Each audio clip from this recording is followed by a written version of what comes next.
What's up, everybody? Nick O'Dwyer back with you for the 10th inning, giving you another edition of This Day in Sports History. On yesterday's edition, we saw Rickey Henderson break Ty Cobb's stolen base record in the American League. Henderson took less than 12 seasons to do it, in what took Cobb over 24 years to do it. We don't have anything like that today, but we have a lot to get into today. If you all enjoy the video, leave a like on it.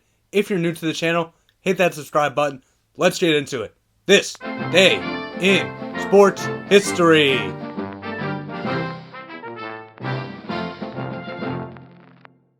I apologize if this is going to be a long video. I'm going to try to do it as fast as I can, but just bear with me. We start off today in 1894 with the Boston Beaneaters' Bobby Lowe becoming the first MLB player to hit 4 home runs in a single game. In this game, he went 5 for 6 with 6 RBIs against the Reds. A year later, in 1895, we move to cricket. W.P. Grace becomes the first player to have 1,000 runs before the end of May. One interesting thing about Grace is his season started in May, and he still was able to get 1,000 runs. So just after 22 days when it started, Grace had 1,016 total runs. This is tied for the shortest amount of time it took to get up to 1,000 runs. Now we get into the Indy 500. Through 1970, the Indy was held on Memorial Day, regardless of the day of the week, unless it fell on a Sunday. Then it was scheduled for May 31st. Except in 1919, after World War I, not to distract from Memorial Day. After the Uniform Memorial Holiday Act took effect in 1971, the race was scheduled as part of the 3-day Memorial Day weekend, either the Saturday, Sunday, or Monday of the holiday weekend. Since 1974, the race has been scheduled for the Sunday of Memorial Day weekend and has been held on a Sunday with only 2 exceptions due to rain delay. So therefore, up until 1970, as long as it wasn't a Sunday, all of these races were held on May 30th. So let's get into it. At the inaugural Indianapolis 500 in 1911, Ray Harroun came out of retirement to run the race. He won by 1.43 seconds, after which he went immediately back into retirement. A year later, at the 1912 Indy 500, Joe Dawson wins. This win was larger than the first, this one by 10 seconds. 1913 Indianapolis 500, Jules Go wins. This would be the largest victory of any Indy 500 in its history by 13 minutes and 8.4 seconds. Go would also become the first non-American to win the 500 and the first European. This would be his only win. 1914 Indy, Renee Thomas wins, winning by 6.38 minutes.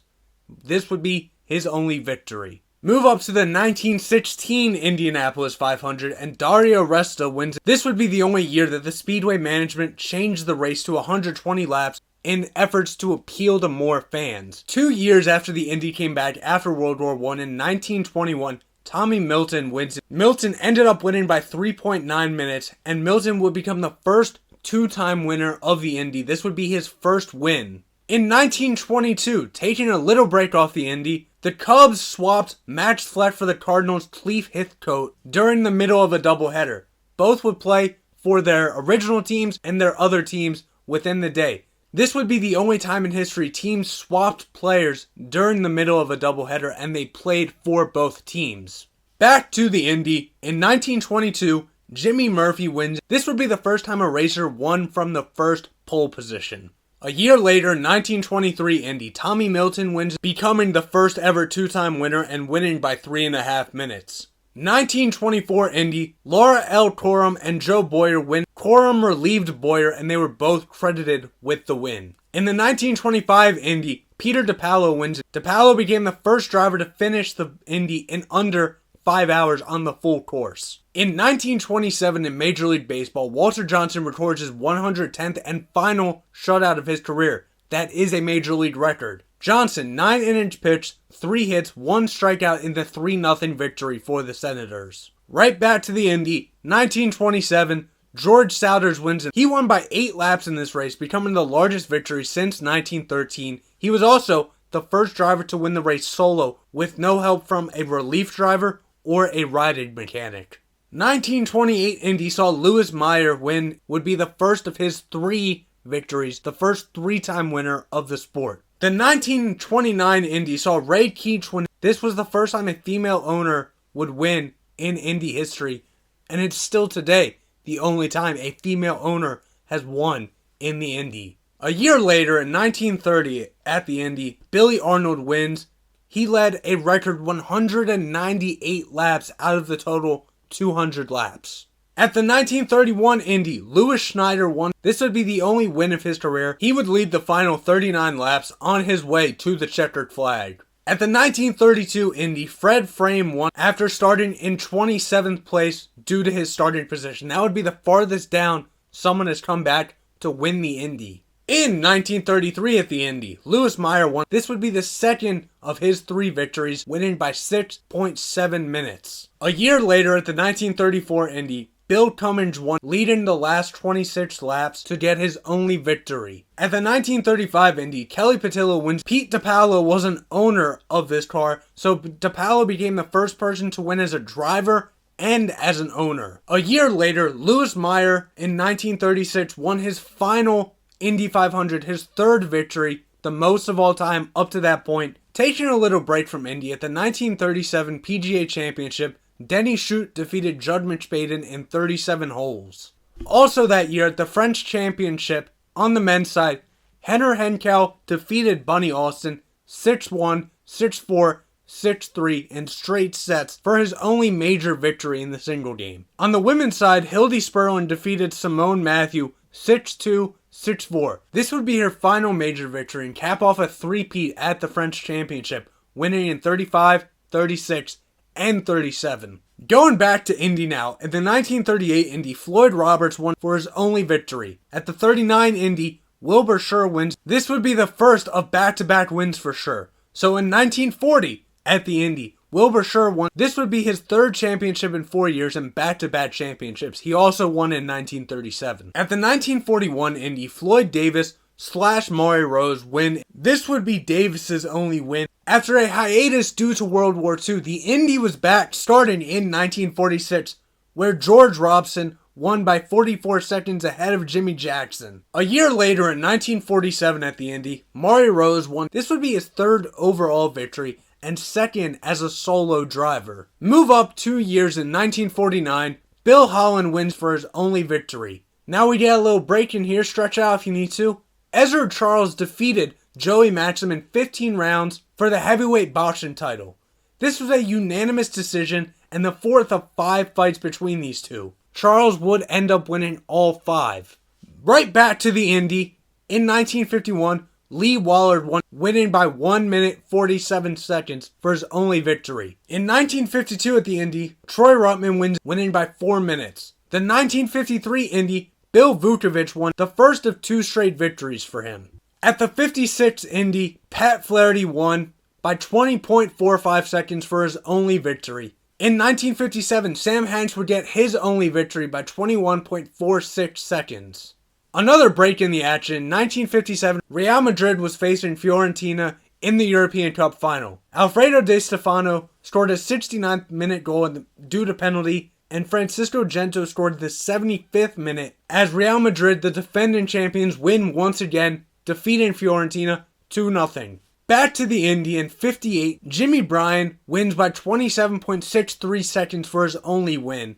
In 1959, Roger Ward wins the first of his 2 victories by 23.28 seconds. In 1960, Jim Rathman wins by 12.75 seconds for his only victory. A year later, AJ Foyt becomes the first driver in Indy history to record 4 wins. The 1962 edition saw Roger Ward winning his 2nd checkered flag. 1963 saw Parnelli Jones getting his only victory. 1964 saw AJ Foyt getting his 2nd victory of his 4 wins. 1966 saw Graham Hill get his only victory. 1968 saw Bobby Unser get the first of his 3 victories. Then we have another break in 1969. Derek Clayton ran a world record marathon, 2 hours, 8 minutes, 33.6 seconds.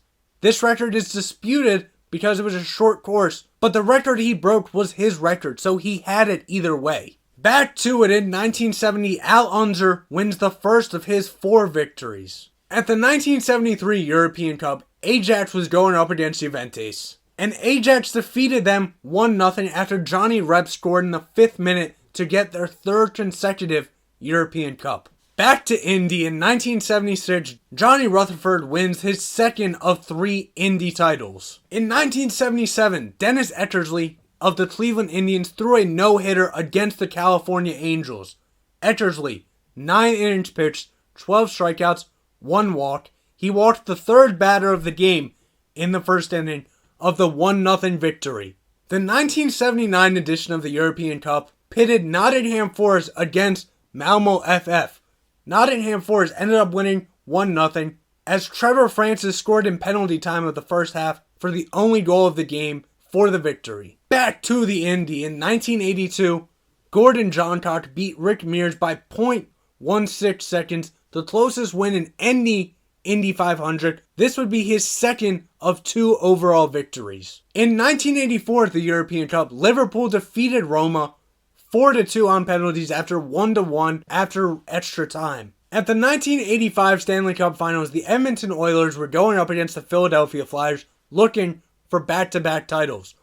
That's what they would get. They won 8-3, won the series 4-1. Wayne Gretzky and Yari Curry each post a goal and 3 assists in the victory. At the 1986 Indy, Bobby Rahal becomes the first person to average over 170 miles per hour, winning by 1.441 seconds. 1987 saw Mike Tyson going up against Pinklin Thomas, and Tyson ended up winning by technical knockout in 6 rounds to retain the heavyweight title. On that same card, Tony Tucker was going up against Buster Douglas, and Tucker won by technical knockout in 10 for the IBF title. At the 1993 Indy, Emerson Fittipaldi of Brazil would win his second race of 2 overall victories. In the 1998 Super Rugby Final, the Canterbury Crusaders would win their first title, defeating the Auckland Blues 20-13. In 1999 at the Indy, Kenny Brock would win his only Indy. Also in 1999 at the Super Rugby Final,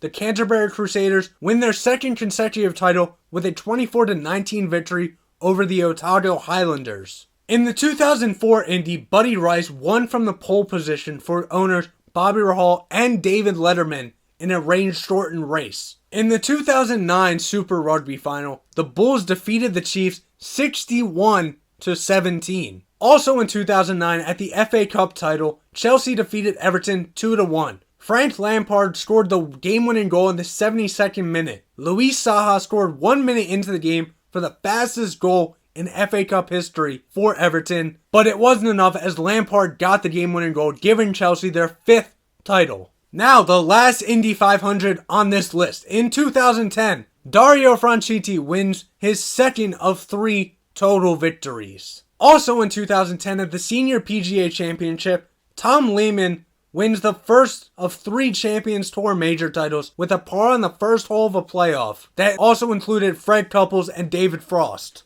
In the 2015 FA Cup, Arsenal defeated Aston Villa 4-0. This would be Arsenal's 12th overall title, with goals by Theo Walcott in the 40th minute, Alexis Sanchez in the 50th minute, Per Mertesacker in the 62nd minute, and Oliver Giroud in penalty time in the 90+ second minute. Finally, in 2015, at the NHL Western Conference Final, the Chicago Blackhawks defeated the Anaheim Ducks. Talk about a back-and-forth series, that's exactly what this was. Ducks won Game 1, Blackhawks Game 2, Ducks Game 3, Blackhawks Game 4, Ducks Game 5, Blackhawks Game 6, all came down to Game 7, and the Blackhawks would take Game 7. Jonathan Toews would score 2 goals in the first period for the Blackhawks. They would add 2 more goals in the second period, while the Ducks added 1. In the third period, the Ducks would add 2 more goals, but the Blackhawks added 1, enough for the 5-3 victory. So there you have it. That's what happened